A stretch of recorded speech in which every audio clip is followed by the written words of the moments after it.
langsung dari Pak Eko ya. Oke, karena kita seruangan, Kak. Coba ya, Ibu lebih kencangkan suara Ibu. Kalau sekarang gimana? Suara Ibu lebih dominan tidak? Iya. Oke, bisa Ibu lanjutkan ya? Ibu lanjutkan ya. Terdengar jelas kan suara Ibu? Iya. Oke, baiklah Ibu lanjutkan ya. Nah, seperti yang sudah terlihat di gambar di monitor kalian, ini adalah perjalanan yang dilakukan oleh Magellan. Jadi dia melanjutkan kembali perjalanan yang telah dilakukan oleh Christopher Columbus sebagai orang pertama yang menemukan dunia baru, yaitu Amerika Serikat. Nah, kan sebelumnya sudah dikatakan bahwa ketika sudah menemukan dunia baru, Christopher Columbus ini pulang, tapi dia singgah dulu ke Portugis karena sekali lagi dia sebenarnya adalah orang Portugis ya. Hanya saja pada saat itu ketika dia meminta untuk didanai penjelajahannya kepada pemerintahan Portugis, itu tidak diberikan karena Portugis merasa bahwa biaya yang dikeluarkan untuk penjelajahan Christopher Columbus ini terlalu besar, jadi tidak disanggupi oleh Portugis. Makanya kemudian Christopher Columbus meminta bantuan kepada Raja Spanyol, tangganya gitu ya, kepada Raja Ferdinand pada saat itu, yang ratunya adalah Isabel. Nah, ketika sampai di Portugis, Christopher Columbus ini menceritakan penemuannya kepada Raja John II, yaitu Raja Portugis ya. Dia mengatakan bahwa dia sudah menemukan dunia baru yang disebut dengan India. Nah, tentu hal ini membuat Portugis menjadi sangat marah ya, karena Portugis merasa bahwa India itu adalah tempat yang hanya boleh didatangi oleh Portugis sendiri sebagai orang pertama yang melakukan penjelajahan samudra. Sehingga terjadilah gesekan atau konflik antara dua negara ini ya, seperti yang kita bahas kemarin, diselesaikan dengan perjanjian Tordesillas. Nah, setelah ada perjanjian Tordesillas, semakin jelas pelayaran yang boleh dilakukan oleh Spanyol dan juga Portugis. Di mana dalam perjanjian ini bumi kita dibelah menjadi dua ya, hanya untuk dua negara ini. Jadi ada bagian timur dan juga bagian barat.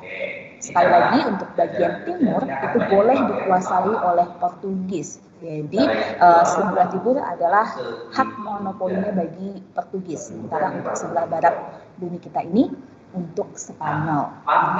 Nah, karena sudah ada kesepakatan yang demikian, sudah jelas nih arah pelayaran baik itu Portugis maupun Spanyol, maka kemudian Magellan melanjutkan perjalanan. Nah, kalau kita lihat ini tampak jelas bahwa Magellan ini melakukan perjalanan sesuai dengan isi perjanjiannya. Jadi dia ambil ke arah barat. Tepatnya pada saat itu dia menuju ke Amerika Serikat ya, menuju ke benua Amerika paling selatan. Kemudian dia ke Santa Cruz Bay ini, kemudian dia terus menuju ke Juan Fernandez Island, melewati Marquesas Island, kemudian dia sampai ke Filipina. Kemarin kesimpulannya dari peta ini kita bisa mengatakan bahwa bumi kita ini apa? Kemarin dari perjalanan Magellan. Oke, siapa yang menjawab ini ya? Ibu mendengar suara tapi tidak terlalu jelas. Tabita. Jadi, oke Tabita. Jadi bumi kita ini kesimpulannya apa dari perjalanan Magellan ini? Oke, kesimpulannya adalah bumi kita ini bulat, saudara. Jadi kalau yang tadinya masih ada yang percaya, kemudian masih ingin berdebat antara bumi itu bulat dan juga datar, mohon maaf ya, berdasarkan bukti ini kita bisa bersama-sama mengetahui bahwa bumi kita itu bulat, jadi bukan datar ya. Nah, kalau kita lihat di sini dikatakan bahwa Magellan itu meninggal di Filipina. Magellan died pada tanggal 27 April tahun 1512. Kenapa Magellan meninggal pada saat itu? Karena ketika datang ke Filipina, warga Filipina ini tidak menerima kedatangan Spanyol, tidak menerima kedatangan Magellan, sehingga terjadilah peperangan antara Magellan bersama dengan kru kapalnya dengan orang-orang asli Filipina yang kemudian menyebabkan meninggalnya Magellan di sana. Nah, ini adalah salah satu bukti ya dalam sejarah Eropa bahwa penjelajahan samudra yang dilakukan oleh bangsa Eropa itu bagi mereka penuh dengan pengorbanan dan perjuangan. Karena sekali lagi mereka harus menemukan sebuah tempat yang sama sekali belum pernah mereka ketahui sebelumnya. Jadi berbagai macam tantangan harus mereka hadapi ketika menemui tempat yang baru. Nah, karena Magellan sudah meninggal, maka bisa kita simpulkan bahwa bukanlah Magellan ini yang membawa bangsa Spanyol sampai ke Indonesia. Lalu siapa sih tokoh yang membawa Spanyol ini bisa sampai datang ke Indonesia? Nah, ini adalah fotonya. Ada yang tahu tidak Indonesia Pak? Mungkin pernah membaca atau mencari tahu? Adakah? Tampaknya masih belum terlalu familiar ya bagi kalian. Nah, ini adalah Sebastian Elcano. Dia melakukan penjelajahan sama persis jalurnya dengan yang dilakukan oleh Magellan. Jadi dia hanya melanjutkan kembali. Kemudian dia sampai ke Maluku pada tahun 1521. Nah, ini adalah jalur pelayaran untuk Sebastian Elcano.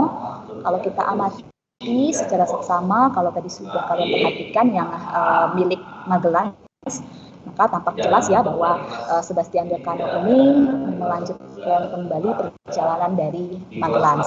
Jadi dia sama nih, dia melewati benua Amerika paling selatan, kemudian dia menuju Marquesas tadi, lalu dia sampai ke Filipina. Nah, dari Filipina dia lanjutkan perjalanannya ke Indonesia, tepatnya di Maluku atau Kerajaan Tidore.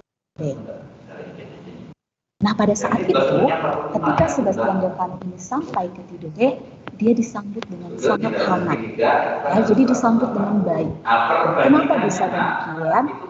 Kita bisa menganalisa dari kedatangan Portugis sebelumnya di Maluku juga. Apa sih yang terjadi pada saat itu? Oh, ternyata di Maluku ini sedang terjadi konflik atau persaingan antara Ternate dan Tidore, di mana dua kerajaan ini sama-sama berusaha untuk memperluas hegemoninya atau memperluas kekuasaannya di wilayah Maluku. Kalau sebelumnya sudah kita lihat bersama-sama bahwa Ternate menjadikan Portugis sebagai sekutunya untuk mengurangi kekuatan dari Tidore.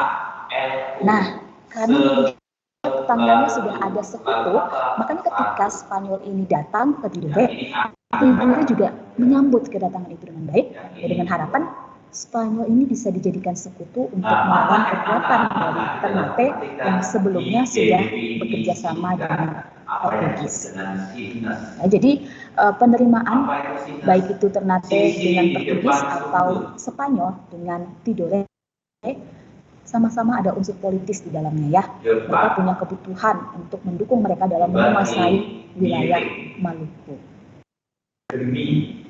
Karena pada saat itu belum terbentuk yang namanya Indonesia ya, jadi masih daerah masih masing-masing.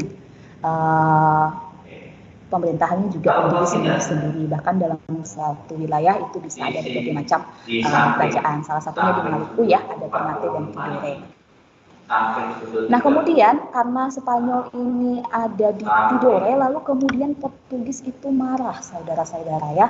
Jadi Portugis ini merasa telah dikhianati oleh Spanyol. Ada yang bisa menjelaskan tidak? Kedatangan Portugis ini, Spanyol maksud juga ya, membuat Portugis menjadi sangat marah. Ibu, siapa nih yang mau coba menjawab? Adakah? Tadi sudah ada